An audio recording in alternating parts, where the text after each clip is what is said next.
Drácula. El nombre del terror. Primera parte.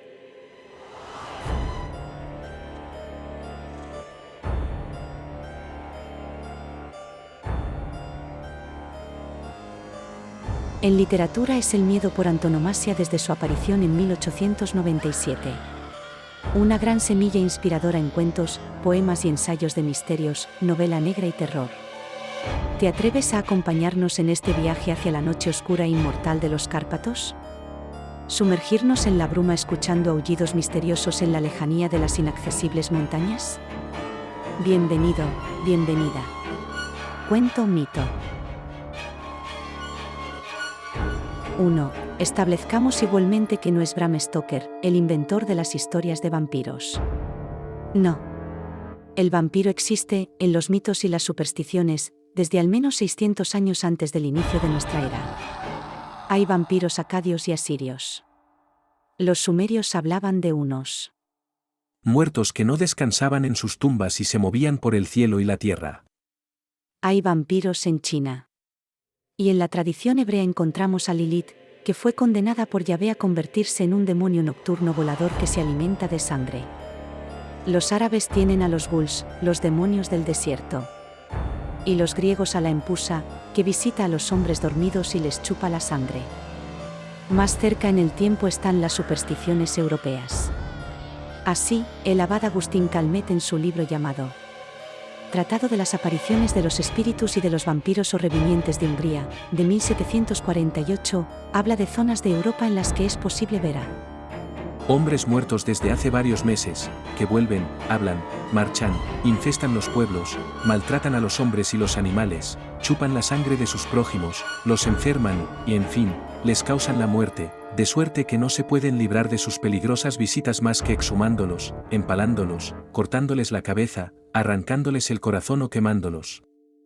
Como fuente de inspiración para su libro, Stoker habría leído los textos más famosos de la época sobre vampiros, el relato que Polidori escribió la misma noche en que fue creado Frankenstein de la magistral pluma de Mary Shelley, en 1819. Así como también accedió a la serie de relatos de Barney el vampiro, escrita por James Malcolm Rammer que apareció entre 1845 a 1847. El extraño misterioso, de Karl von Wachsmann, de 1844.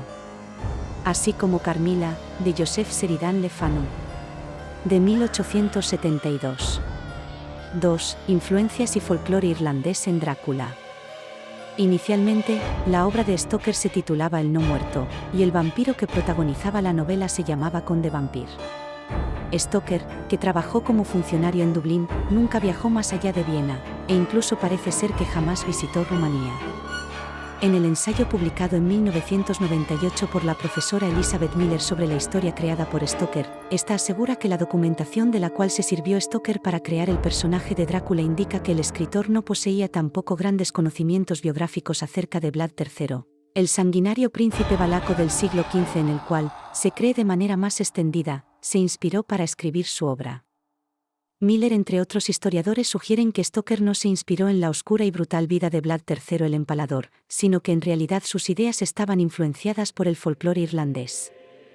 Pero la historia más aceptada nos dice que Bram Stoker, leyendo y escuchando todo lo que encuentra sobre vampiros y no muertos en novelas y mitos centroeuropeos, topa con las viejas historias de las excesivamente crueles guerras balcánicas. Stoker habría tenido conocimiento entonces de la existencia de un príncipe rumano llamado Vlad Draculea, que había vivido en el siglo XV y se había hecho célebre, entre otras cosas, por su gusto excesivo por lo sanguinario. 3. Drácula, historia de su nombre. La fortuna del sobrenombre de Drácula se debe en realidad a una confusión. El padre de Vlad, el príncipe o voivoda Vlad II de Valaquia, había ingresado en 1428 en la Orden del Dragón, Drac, en húngaro, de la mano del emperador Segismundo de Luxemburgo. Por ello fue conocido en adelante como Vlad Dracul, mientras que a su hijo se le llamó Vlad Draculea, esto es, hijo de Dracul. Sin embargo, en la mitología rumana la figura del dragón no existía, y el término Dracul designaba al diablo, con lo que Vlad III pasó a ser en rumano, el hijo del diablo. 4. Vlad Tepes, el empalador. El sobrenombre de «Hijo del Diablo» coincide con la leyenda sobre la crueldad y ánimo sanguinario de Vlad, recogida ya por crónicas de su época. En ella se le presentaba como un príncipe aficionado a la tortura y entusiasta de la muerte lenta, que solía cenar ante un espectáculo de prisioneros empalados en estacas mientras bebía la sangre de sus víctimas o mojaba pan en ella. Se calcula que en sus 3 periodos de gobierno, que suman apenas 7 años, ejecutó a unas 100.000 personas, en la mayoría de las ocasiones mediante la ya mencionada técnica del empalamiento. Por esta razón se le conoce desde el siglo XVI como Vlad Tepes, esto es, Vlad el Empalador. 4. Los Balcanes. Su historia. Para entender su fama debemos situarnos en la región de los Balcanes en las décadas centrales del siglo XV. En aquel entonces el Imperio Otomano se hallaba en plena fase de expansión por el suroeste de Europa. Grecia quedó sometida desde la década de 1360, Serbia desde 1389 y Bulgaria en 1396. Frente a los otomanos se encontraban el Reino de Hungría y los principados en los que entonces se dividía la actual Rumanía, Valaquia y Moldavia, junto a Transilvania, territorio autónomo perteneciente a Hungría. Las guerras de frontera se convirtieron en una constante. Fueron guerras de extraordinaria violencia, en las que las ejecuciones y represalias masivas eran la norma. Vlad de Valaquia fue un producto de este ambiente, y su vida fue una lucha constante por la supervivencia y por el poder. Perdiendo y asumiendo el trono hasta en 3 ocasiones y volviendo de una manera más sádica en cada una de ellas. 5. Un príncipe de frontera. El príncipe Vlad III de Valaquia habría nacido en Sigisoara, Transilvania, en 1431, y fue uno de los 3 hijos legítimos de Vlad II, voivoda, gobernador, de Valaquia. Con apenas 13 años marchó a la corte otomana, junto con su hermano Radu, como rehén o garantía de sumisión. Vlad II, en efecto, había establecido con los turcos una alianza que le valió la enemistad del regente de Hungría, Juan Hunyadi, de origen valaco. En 1447 este preparó una ofensiva contra Vlad, apoyándose en los boyardos valacos, nobles prohúngaros. El resultado fue la muerte del voivoda y de su hijo Mircea. Irritado por la pérdida de su aliado en Valaquia, el sultán otomano Murad declaró a su hijo Vlad Draculea pretendiente al trono. Al año siguiente lanzó a sus tropas contra Hunyadi, derrotándolo totalmente en Kosovo. Vlad aprovechó la circunstancia para apoderarse del trono de Valaquia, pero su primer periodo de gobierno duró poco, pues en el mismo año 1448 fue expulsado a instigación de Hunyad. Vlad se refugió inicialmente en la corte del sultán otomano, con la esperanza de que lo ayudara a volver a Valaquia. Pero, defraudado en sus aspiraciones, en 1449 marchó a Moldavia, donde tenía parientes. En los años siguientes intervino en las luchas interinas moldavas, hasta que en 1451 marchó a Transilvania. Instalado en ciudades alemanas del país, como Kronstadt, trató de reunir apoyos con vistas a recuperar el trono de Valaquia. La oportunidad le llegó tras la conquista de Constantinopla a manos de Mehmed II en 1453.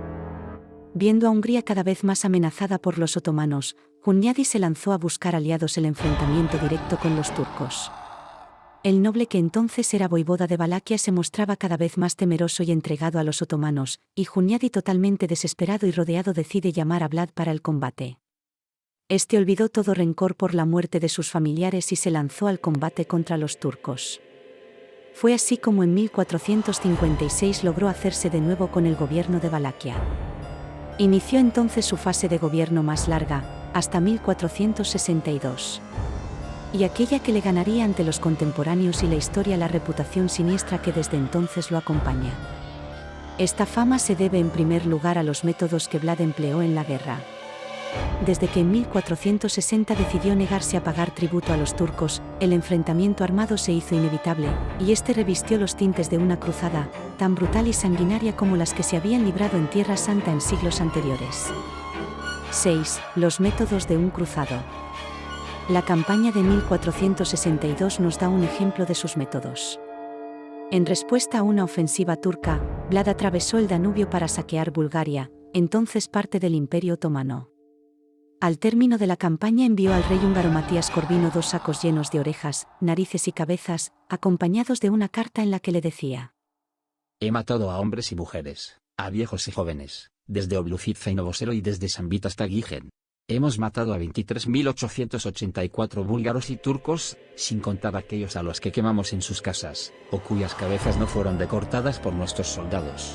Terminemos juntos lo que juntos hemos iniciado, y aprovechemos esta situación, puesto que, si Dios Todopoderoso escucha las oraciones y los ruegos de la cristiandad, si favorece los ruegos de sus piadosos servidores, nos concederá la victoria sobre los infieles, que son enemigos de la cruz.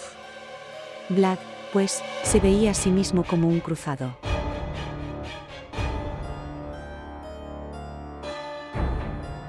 Fin de la primera parte.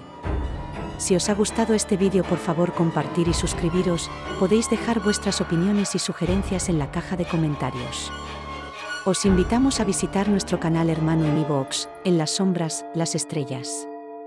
Hasta pronto.